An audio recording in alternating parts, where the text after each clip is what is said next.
Good day, everyone. To continue the Lesson 12 strategy for cooperative learning, in this video, I'm going to tackle about the implementing cooperative learning. The learning objectives for this report or lesson. So at the end of the lesson, the students are expected to identify the implementing cooperative learning, demonstrate the steps of implementing cooperative learning, and appreciate the understanding of today's lesson. So now let's start our proper discussion. In implementing cooperative learning, the teacher is expected to plan, manage, and monitor the learning environment so that the students can maximize learning together as a team. Cooperative learning as a strategy must be planned very well beforehand in implementing it to avoid changes of the flow in using it in the discussion. Without planning it beforehand, it may not fulfill as to how it is designed to work as a strategy and will not be effective at all. It is also need to manage the learning environment in implementing cooperative learning in order for the students to have a conducive, flexible learning environment wherein they can work and do activities as a group or team.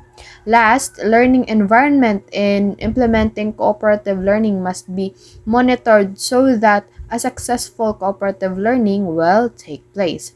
Learning environment must be monitored because wherein group activities can accommodate properly and efficiently. Hence, in implementing cooperative learning, planning, managing, and monitoring the learning environment are the important things to do. To move forward, there are steps in implementing cooperative learning according to Kellen 2009. These steps will be performed after doing the suggested steps for preparation, which is assigned to Ms. Manlunas. For the first step, assign the students in groups. It makes the students more alert to the instructions to be given to them. In cooperative learning to be implemented, students will be assigned in group because cooperative learning works within a group or it is designed for group activity or learning. In that way, which is in grouping the students, makes the students attentive in comprehending the instructions given to their teacher, as the group will work together. Second step, explain clearly the outcomes that the students are to achieve and provide clear directions about the academic tasks that each group will undertake.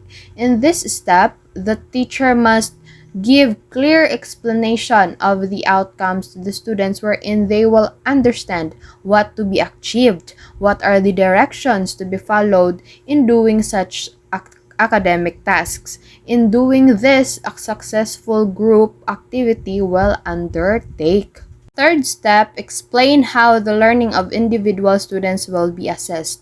This is important in order for the students to have clear goals on what to be achieved. They will be informed how they will be assessed, so it will result with preparedness for the students. They will be armed on what to do and what to be achieved. Fourth step, remind the students of your expectations from them, particularly in relation to helping one another learn, and of the cooperative's goal structure, the rewards for learning.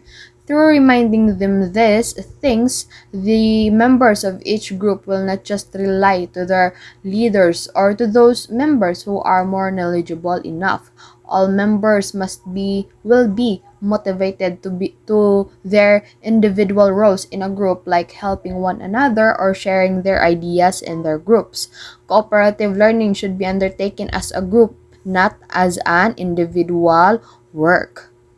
Fifth step, provide the students with resources if necessary. This is a good action for the teachers because not all students have the financial to always have resources that will be needed in such activities. Teacher can help the students to do their task without doing it anymore because there are some instances that some students will not do the activity because they do not have any resources or materials because of some particular problems. With this step, teacher can help the students. The students can cooperate with their group mates.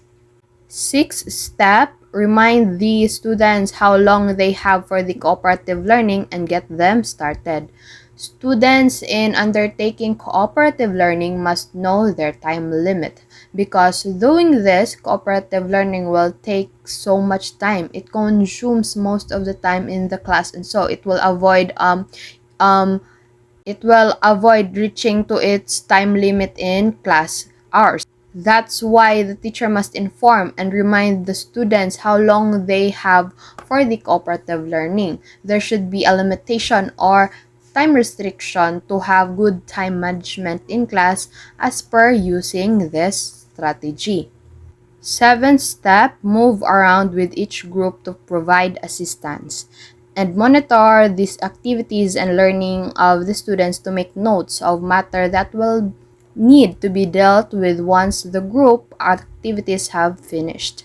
The teacher in this activity will act as a facilitator. He or she will provide assistance such as group when the group when the group will ask questions for clarifications.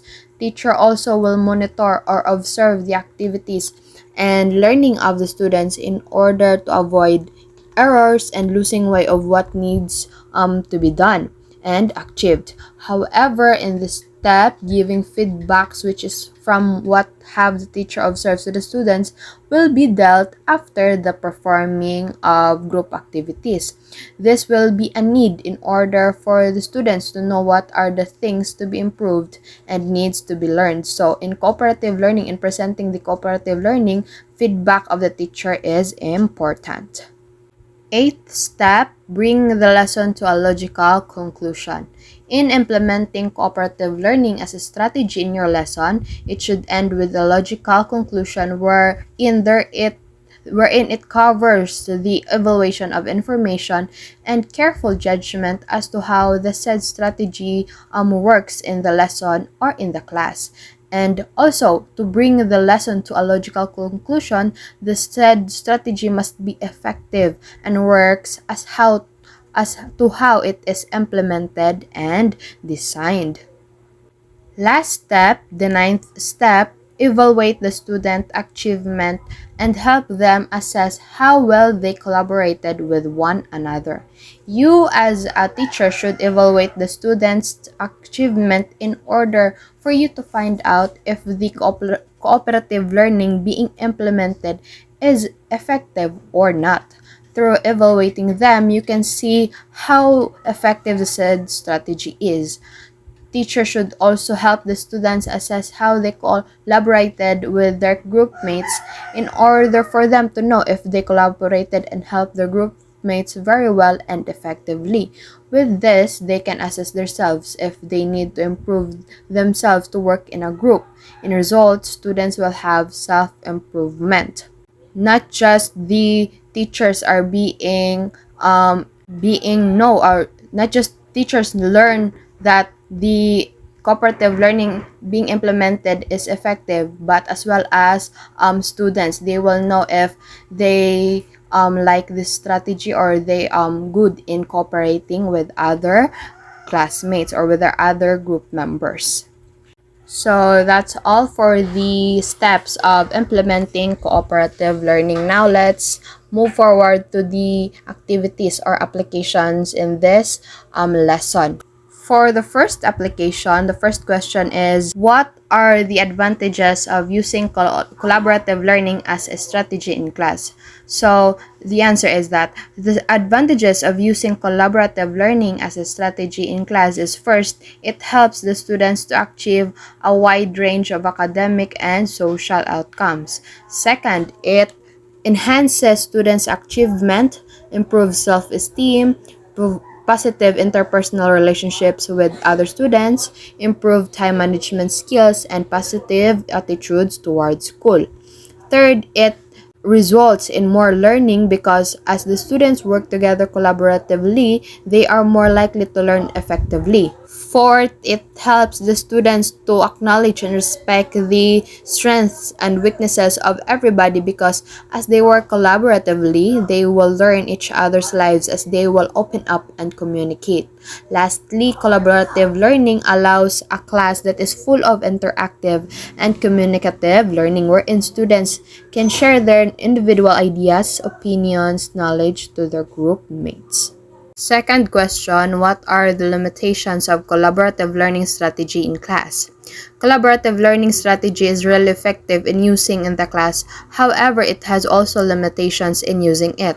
One of it is that if the students don't have the basic skills required for collaboration and teamwork, such as communication skills, students really need to know how to communicate with his or her classmates, because it helps to share ideas and successfully aim the goal in a collaborative learning. Second, if the students lack prior knowledge to guide their collaborative learning, it would be hard to conduct collaborative learning if the students has no knowledge or idea on what to do in that collaborative learning. In result, the other member of the group will be affected. Last limitation is if there is no enough time. In conducting collaborative learning, it should have enough time in order for the students to accomplish the group work together without having a time pressure. Now, for the third application, we have the activity, which is given the learning competencies below, develop a sample lesson plan and incorporating cooperative learning. So, for the topic of this lesson plan is about other members of the solar system, the comets, meteors, asteroids.